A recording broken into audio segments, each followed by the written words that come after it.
or how do you actually build a business? So you're listening to this and you're building a business and your goal is to exit one day. Well, today we're going to talk about how to build a business that's actually worth selling.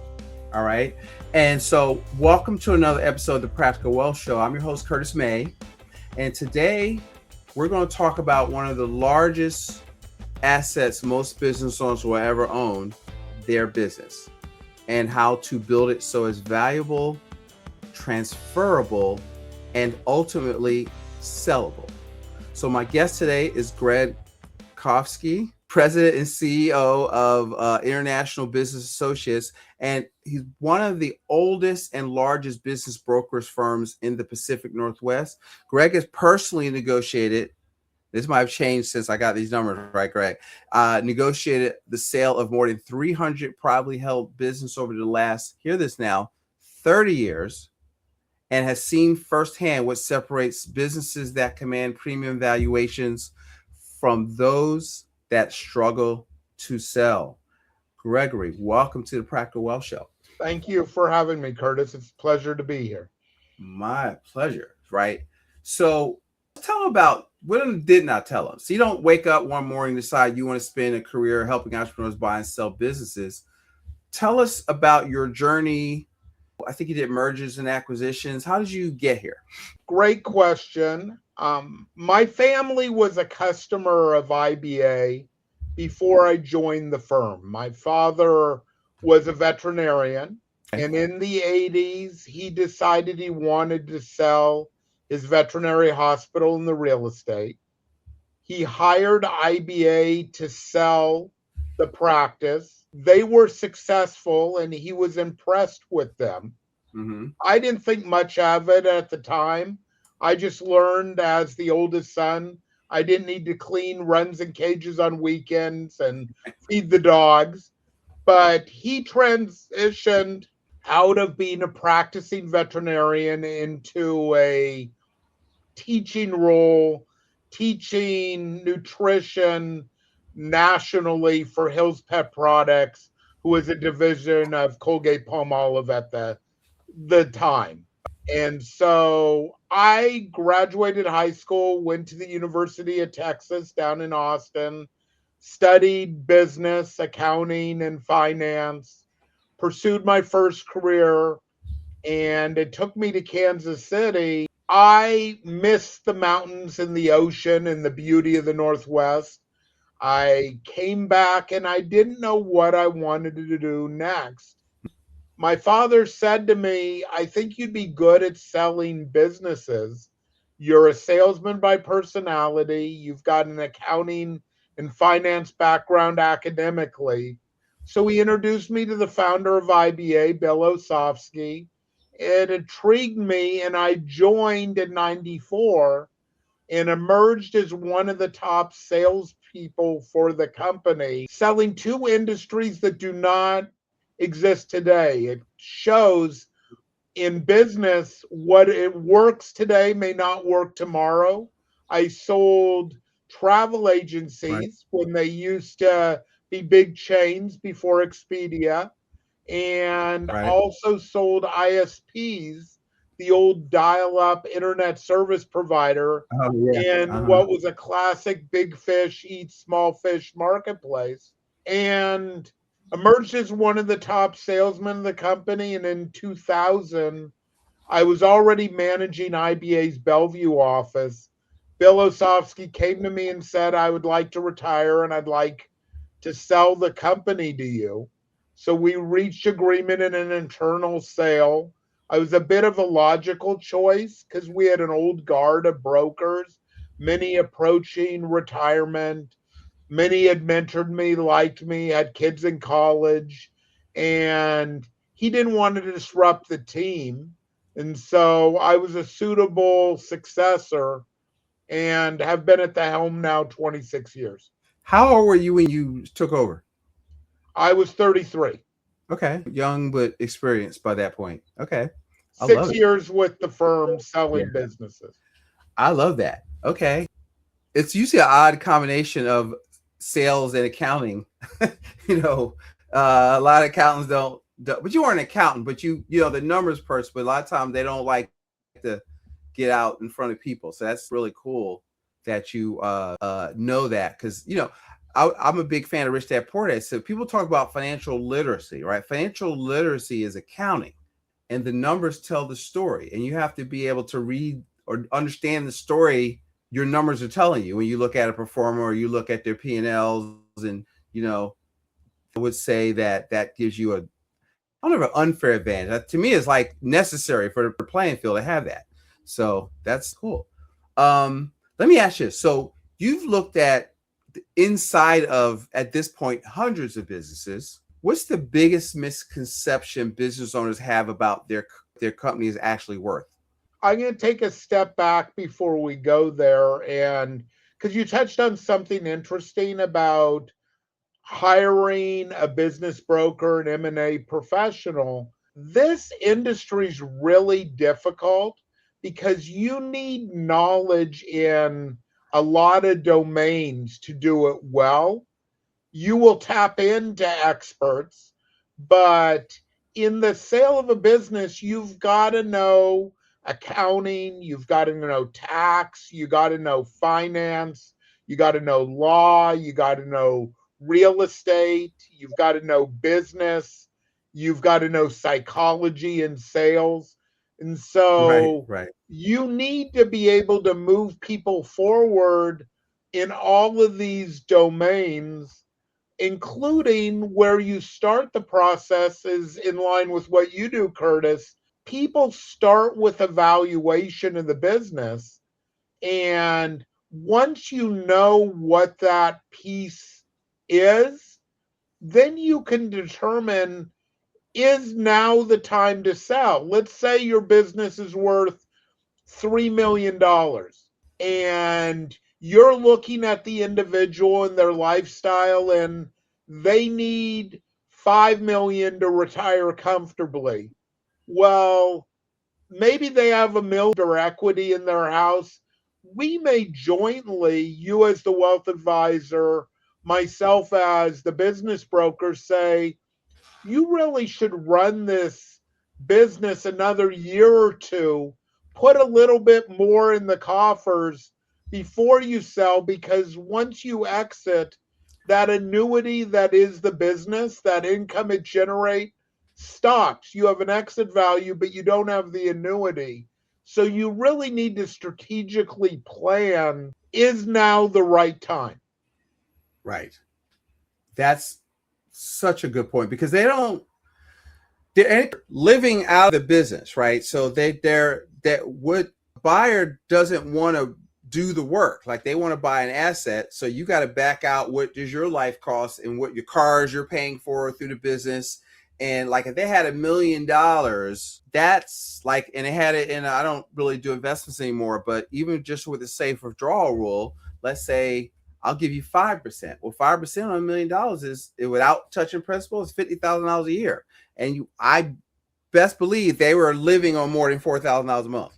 Exactly. I mean, and one of the important considerations in a sale is not the gross number, but the net number you get, because with capital gains taxes and other tax implications of the sale, you may lose a third of what you sell by the time the IRS, state, municipal authorities get involved. So you need to really the numbers before you take the strategy, because like you're saying, if you're earning 500,000 a year, you may be really only netting 350, which you're using for your lifestyle.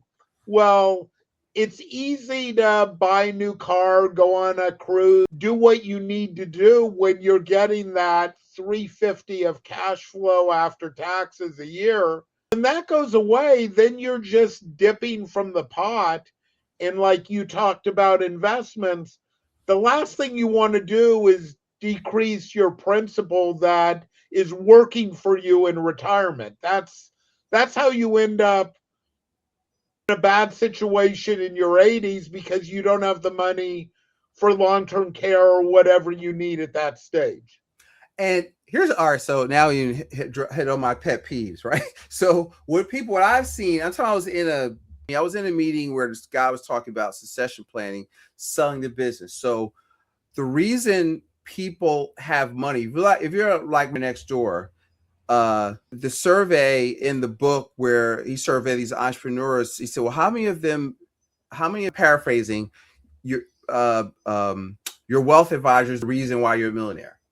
And that number is like 11%, right? So, they all have their closely held businesses, but then what they'll do is they'll sell it and then give it to a broker. Now, you've never trusted Wall Street before, and now you've got this exit and you think you're a master of the universe and I'm going to be an investor, but your best investment, which is my premise, is that why would you give money to some fund manager you'd never? Now, you need to get money, you need to do some stuff outside the business to generate cash flow, but your number one, the engine that drives this whole deal is the business. So you got to invest in that, fixing that, and making sure it's a business that works. So now, thank you for bringing that back. You let me vent on that. Let me go off on a tangent. But let's go back to, from looking at what you've seen, what's the misconception if they're, you've got these people and I'm going to sell and have this exit. What's the biggest misconception that you keeps coming up as you interview people? That, because you told me here, let's talk about this here. So this talks to you want to make sure you win, right? Because you gave me a number of how many people that you take on. What's the percentage of them actually successfully sell their business? We sell 80 to 90% of our projects, but we pass on 2 out of 3. Right. And see, so they make sure you have that worth doing it, or they're not going to represent you. And so a lot of business owners don't know I have a firm that we work with through one of my insurance companies that will it's not free because the company will pay for it, but they'll do evaluation for people. So, and just to kind of get a feel of what you are. So if you're listening to this, you want that, hit me up. But that is, so if Gregory gets you qualified to work with him, it's almost a lock. It's an 80-90% lock that deal is going to get done. That's what I'm hearing. So why do you pass? And what I won't say delusional. What do they don't know? What do they have? What misconceptions are you finding? The ones, especially with the ones you pass and versus the ones you accept as a client. So why pass? There's generally 3 reasons, and it dovetails with your misconceptions. So the 3 reasons we will pass is A, we do not believe in the model moving forward. In a classic example, let's say it's a retail business or a restaurant in a strip mall, and they're tearing down that strip mall in 2 years to build something new. There's nothing to sell at that point. The owner could relocate the business, show the customers follow, then it's sellable. But if you have no location anymore, you don't have much to sell, and no one's buying a business with a 2-year runway. So Right. That's the first one. The next thing is, do we trust the owner? Can we work collaboratively with them? If they lie to the IRS, if they have 2 sets of books, there's a probability they would lie to me or lie to a buyer. I just don't go into that pond. I'm at 59 years old. It's life's short to work with people I can't trust. I hear you. Okay. And then the final one, which is a common one, is they're unrealistic on value. And this is a misconception. They hear that their buddy sold a business for X, so their business that's in the same industry should be worth similar. Well, we don't know the profitability of their buddy's business, the competition, the staff. There's a lot of elements that go into valuation. So what we tell people, because we're paid 100% on performance, we don't get paid until the deal closes, similar to a realtor, in that I've been doing this 32 years. I do it full time. I'm paid 100% on performance.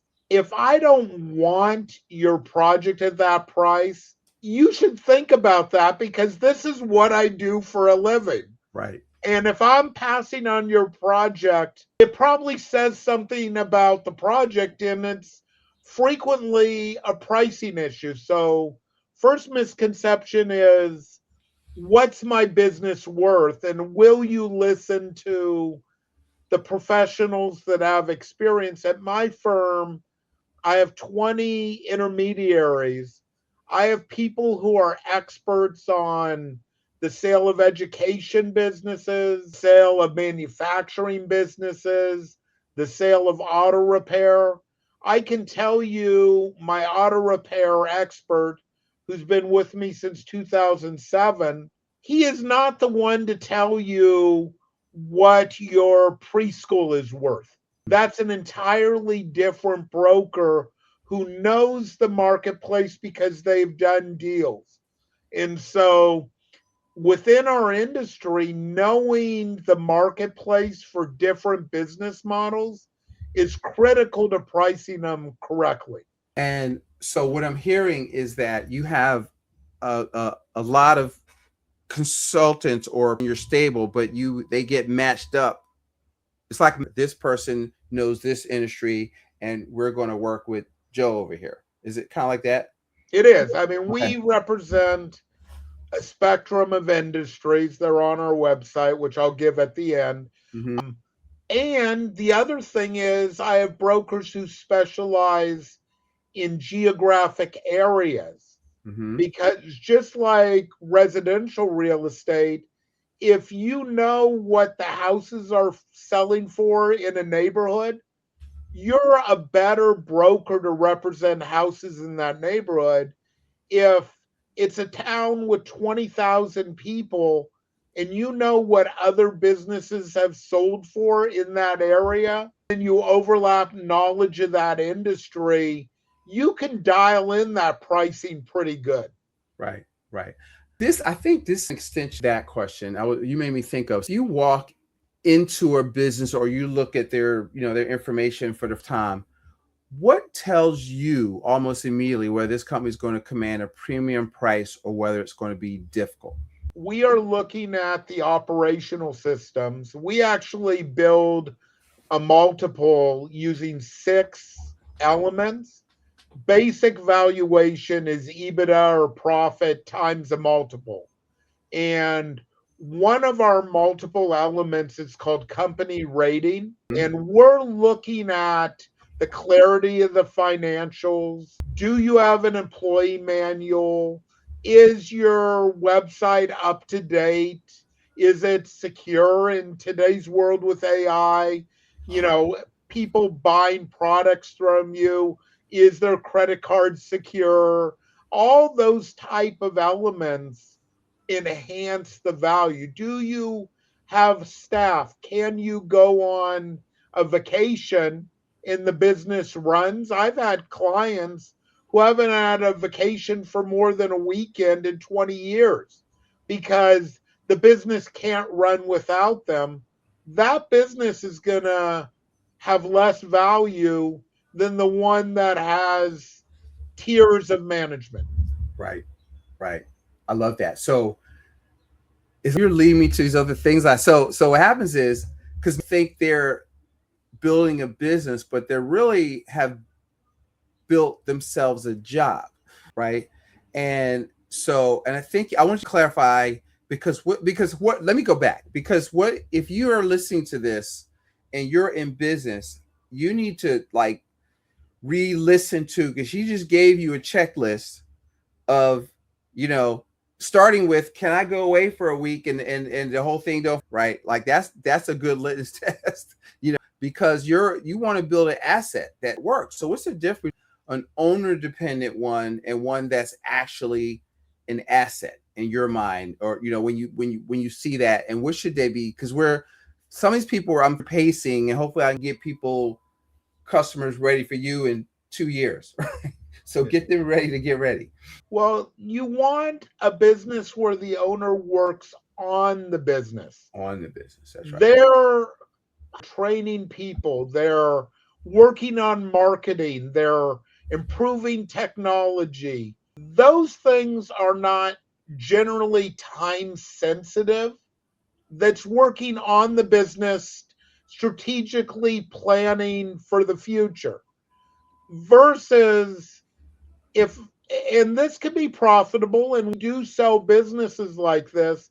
If you own an Italian restaurant and you're the head chef, you may have loyal customers, you make great money, but you need to be in there because you haven't trained people to make the products that your customers demand.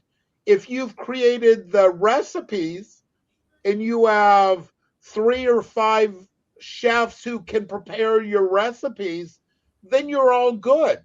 But if you can't do a Saturday night without you behind the stove, there's a limitation on that business. Right. Right. Because nobody wants to buy a job where you know, um, so because really, my our firm is Practical Wealth, right? Wealth Solutions, and so we spend a lot of time talking about wealth building. And for many entrepreneurs, their business is their largest asset. I feel like I might be. I'm gonna ask it. I'm some variation of the same question, so forgive me. Is what should owners be doing 5 or even 10 years before they even think about selling? And kind of like what? Well, it doesn't happen to you, but could this is a second two-part question? Could they sell to a family member or a sibling? Do you ever facilitate those sales where it's still a past like a succession plan, but there still needs to be a real transaction so that the dad can exit and have his kids take over? Is that a thing? Question, and it's more complicated than you think. So Mm-hmm. we do internal sales, and the issue is, let's say it's a family member. Say you have three kids, Mm-hmm. and one stayed in the family business, and the other two went off and did other things. Mm-hmm. One became a teacher, one became a doctor, or whatever it may be. And but one stayed in the cabinet shop that dad built and um, is loved by home builders and remodelers in the community. Well, you need to think ahead to Thanksgiving, Christmas, family events. You can't just give the business to the one who stayed at home because let's say that asset's worth several million. The other siblings are not going to be really happy that that part of your estate just goes to the favorite son. Right. So Right. you need to think, how do we plan ahead to divide that asset so that everyone is happy at Thanksgiving dinner? And you can do a situation where you do the succession plan, the parents get a lump sum which goes into their estate, but let's say maybe the favorite son in this situation gets an SBA loan and the father sells a third of the company to them initially. Well, Mm-hmm. that money goes into the estate or goes into the business, and a transition begins to move that asset from a business asset to a manageable asset.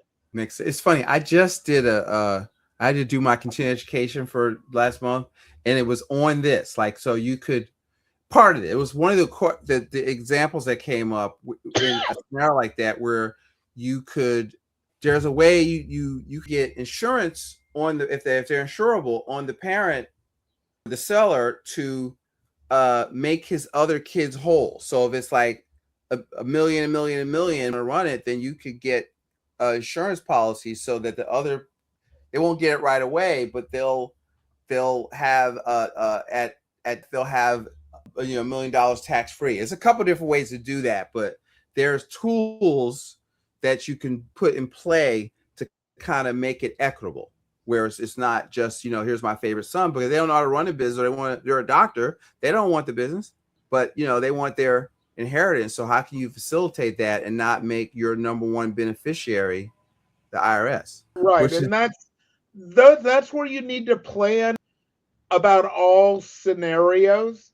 yeah, It may be that you take some of the proceeds of the sale and you create a fund to send grandkids to yeah, college. yeah, And every grandkid gets equal treatment, whether it was the one who worked in the businesses, kids, or the others. But you need to have these discussions ahead, yes, because money gets messy. It always does in families, and jealousy comes into play. And so I caution people to think through. I mean, you could have divorce and remarriage, and that gets complicated. There are a lot of issues when it comes to family assets and how they're going to be used for retirement and comfort and dignity, but also where do they go after that patriarch or matriarch leaves this earth. yeah, yeah. And so you can create, that's planning, that's estate planning, that's trust. I mean, there's a whole bunch of other stuff that that we will, because what we try to do is the same thing. We look at, I call it the macro manager. So business is a team sport. So, and what most people do is they have what I call a financial junk drawer, right? And they have different people in little silos, but they don't really have coordination amongst all of their people. And I think that that's part of that, is you got to think, well, all right, I had somebody that was uh had entities, but set up, well, I got an LLC, I got this, I got that, but then they weren't, the lawyer set it up, but they didn't talk to the accountants, right? So there's two sides to that. It's setting up the asset protection part, but then, all right, well, what's the best way you want to tell the IRS how to tax you, right? So when they told me what their revenue was, and they said they had a single member LLC, I just went, oh, are you kidding me? Why didn't you do an S corp? And not trying to give tax advice, but just, I've been through that, and I know somebody's not asking you the right questions, so you got to build a team. So let me ask you, Chris, I want to tell me, I want to maybe a story time. People hear stories. So if you ever had a client come to you thinking, hey, I'm ready to sell, and you had to tell them, not yet. Okay, you're not ready yet. What are they missing? Sure. So we do have that conversation. Our process starts with a free valuation of the business Mm-hmm. where they can begin to strategically plan. And because we get a percentage of the sale price, we will often say, if you want to do A, B, and C, we can get more money for your business. And an easy example is a person may run expenses through the business.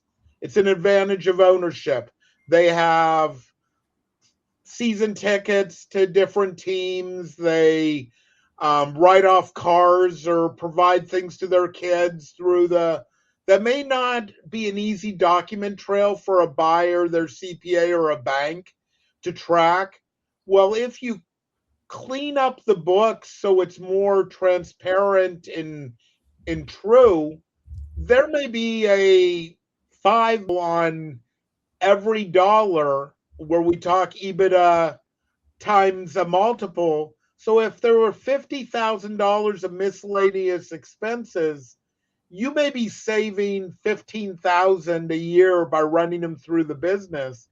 But if we can show 50,000 a profit, it could be another quarter million a sale price. And it doesn't take a rocket scientist to know 250,000 is greater than 15,000. That's So right. the benefit greatly exceeds. And so those are the types of things. And then to answer one of your questions, just because I don't want to leave it, one thing that people don't think about is the time period it takes to sell a business. Hmm. This is not an instant sale. It generally takes us 4 to 12 months to sell a business. Then there's usually a tail where you're providing transition training, consulting to transfer ownership smoothly, teaching the secret sauce that makes business run. And that could be multiple weeks to multiple years, depending on what is negotiated.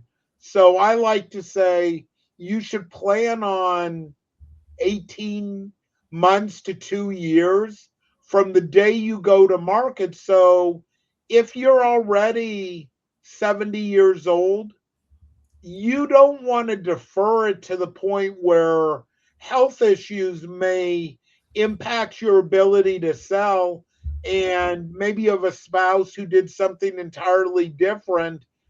It could be a female who owns a florist shop or a chain of florist shops. If the husband was, we'll say, in management in the corporate world, doesn't have an artistic eye, they're never going to be able to come in and run that effectively. You want to sell that business while the owner's in good health and can transition it, because if they have a stroke or health issues, the value of that asset can decline quite rapidly without them being around. Yes. Yeah. I had a mentor say, he tells business owners, listen, you're going to exit one way or the other from your business. It's going to be standing up or lying down, but you are, going to exit, and you need to prepare for that. It made me think of something. So while during that runway, and you got a staff, well, how is that? Like, how do they know you're selling? Should it be out there? You can't really keep it a secret, because I think people will know. Does that affect morale? Like, do you have to deal with that kind of stuff? We actually do try to keep it secret.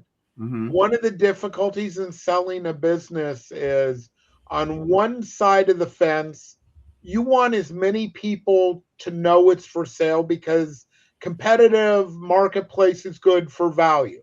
Right. On the other side, you want no one knowing it's for sale because employees could leave, Right. customers could take their business elsewhere, vendors could change how they look at you.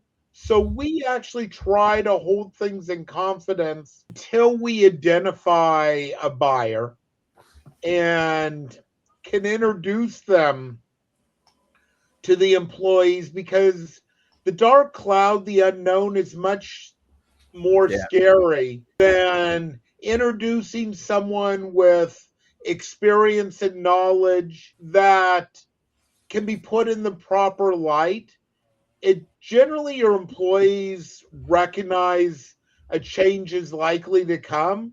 Gray hair is a good sign that someone is probably going to leave a business at some point.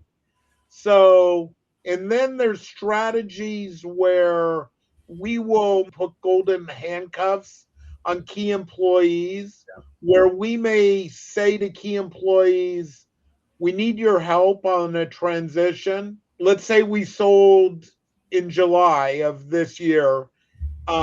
We may say, if you're here at Thanksgiving or Christmas, you're going to get this bonus. I'm going to leave a certain amount of money in escrow that goes to you if you're here during the holiday season. It'll get released to you as a bonus for me, as a thank you for your service to me as the owner. But if you're not here, if you don't help, it comes back to me as the owner because it's my money. I got it from the buyer, but I've left some money for you. So there are strategies to overcome the turbulence. If someone knows I'm going to get $5,000 if I'm here another 6 months, no one wants change. They're going to give the new owner a chance. Right. And then they can decide 6 months down the horizon whether they want to stay or not. Many times the employees like the change because the new owner may listen to them and take their ideas more seriously, where the old owner was reluctant to change. Right. Right. Yeah, that's huge. Let me ask this. Are buyers buying financial statements or are they buying confidence? In other words, what creates confidence in a buyer? So they are definitely reviewing financials. Mm-hmm. When you look at a business, you are looking at the annuity, the historical financials, but we've all heard the expression past performance is not indicative of future results. So there's Yep. no guarantee that the future will look like the past. Under different ownership, it's going to be better or worse. It won't be exactly the same. The next thing the buyer is looking at is, and they should be looking at, the appreciation opportunity. What can they do with this business model to improve it? You don't Mm-hmm. want someone who's just going to maintain the status quo, because that could be a death of a company. I mean, you and I probably both went to Sears to buy products growing up. You Yes. can't go to Sears or Toys R Us anymore Or because they Kmart. didn't adapt Right. or change to the Yep. present marketplace. It's not that people aren't buying the products that Toys R Us and Sears sold, they're still being sold. Someone else filled those big niches, Yep. and you need to adapt and modify. And then they're also looking at, when we're talking working on the business versus in the business, what sort of systems and processes are in place? How strong are those? How transferable are those? If you have salespeople who engage with your customers, that's better than the owner who is the only contact point for a customer.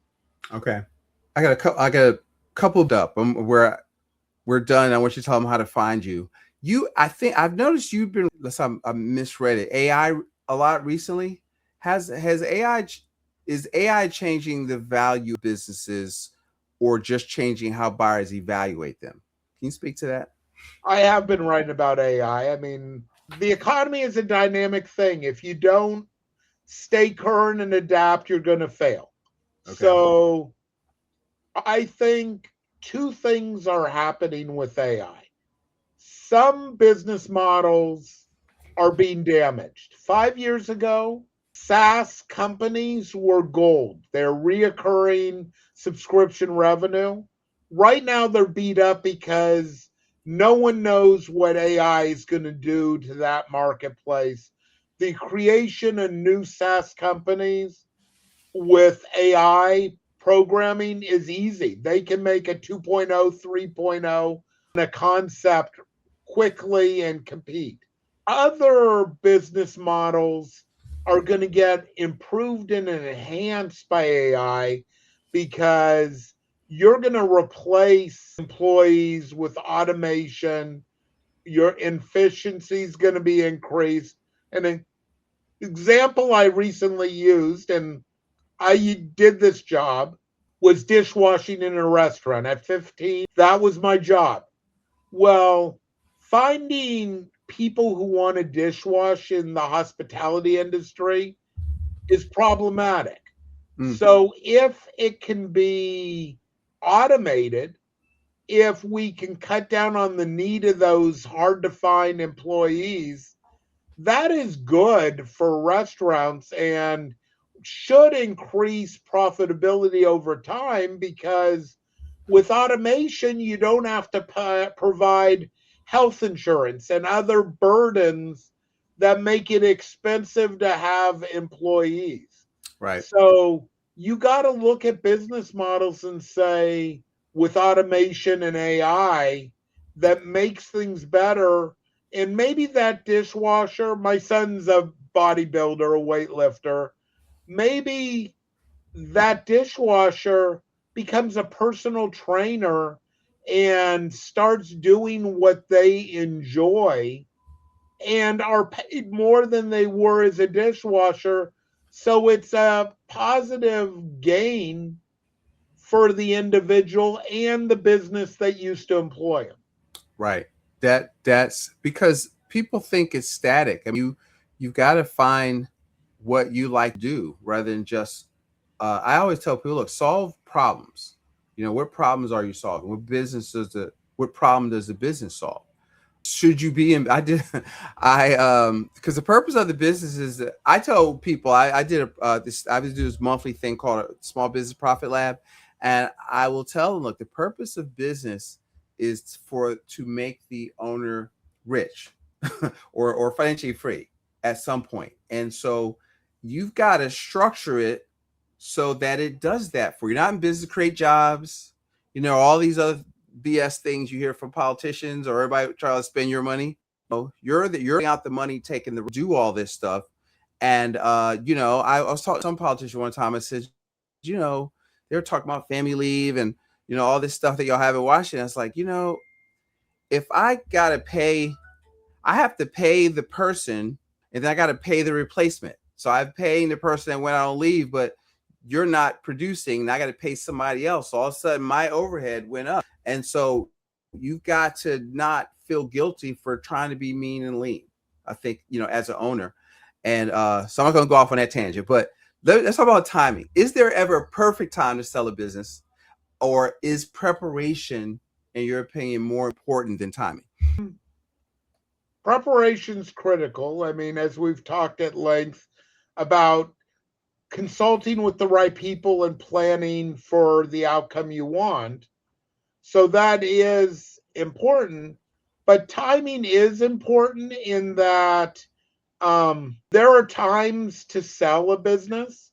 The best time to go to market is the first half of the year because your tax return is recently filed, your financials are current.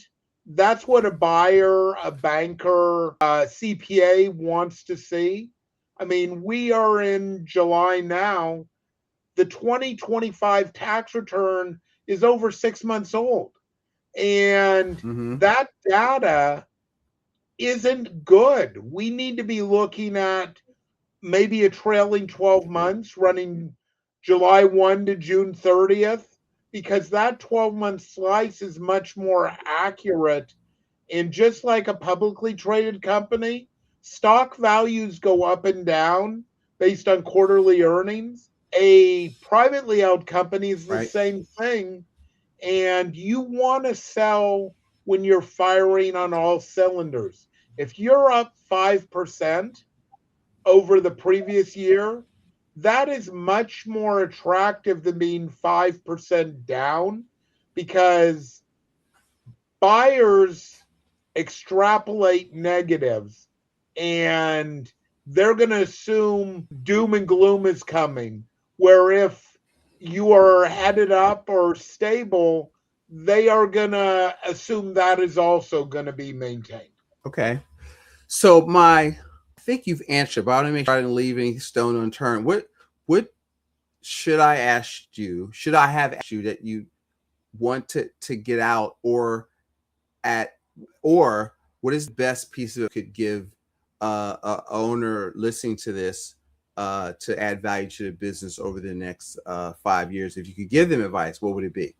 Well, I would say focus on revenue and profitability. Positive revenue growth, increased market share is always attractive, but don't. Sometimes the best sales decisions are the transaction you don't make.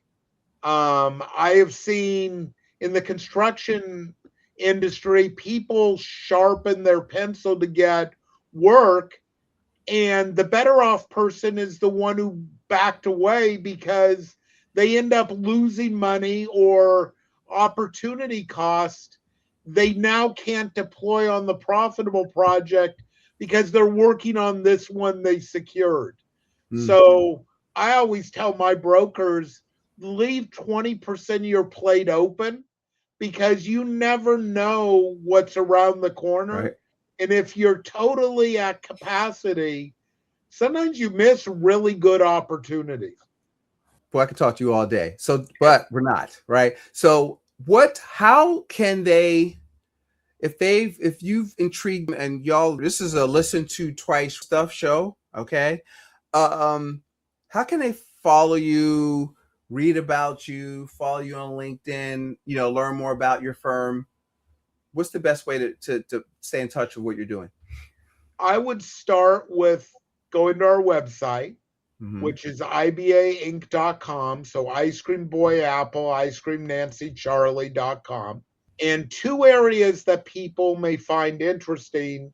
My mom was a school teacher, and I believe the best decisions are made from a foundation of knowledge.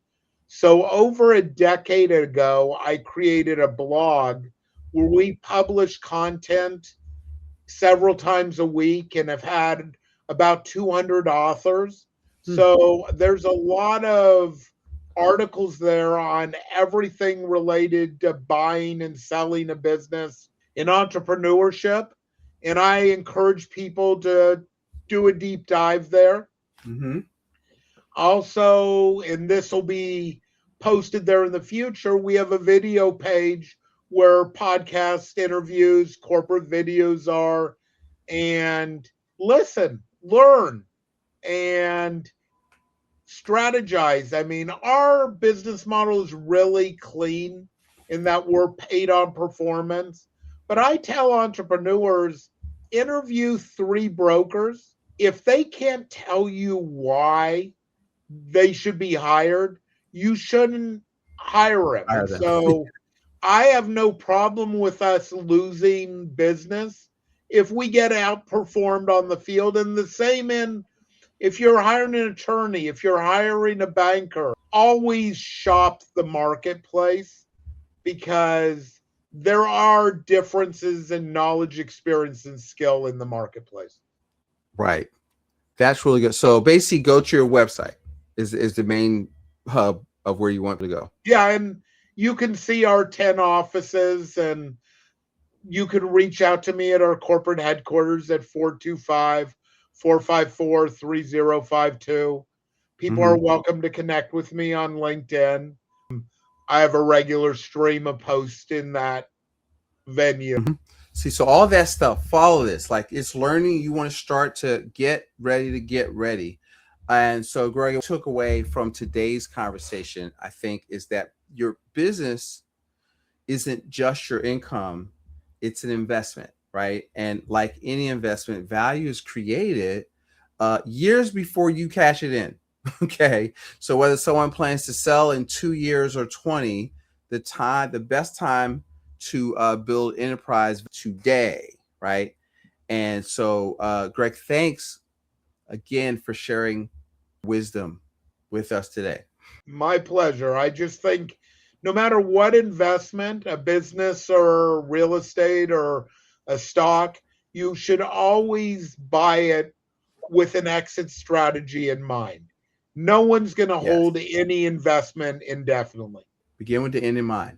I love it. And so if you think of that, that's the I'm gonna let that be. So guys, I hope this was helpful. Share this. Somebody needs to hear this and follow up and check out this blog because you're thinking about it or they're realizing, hey, this is my plan and I can't retire with this thing the way it is. So you need to get ready to get ready. Guys, go out and make it a profitable day. Thanks for listening to another episode of the Practical Wealth Show. We'll see you next week.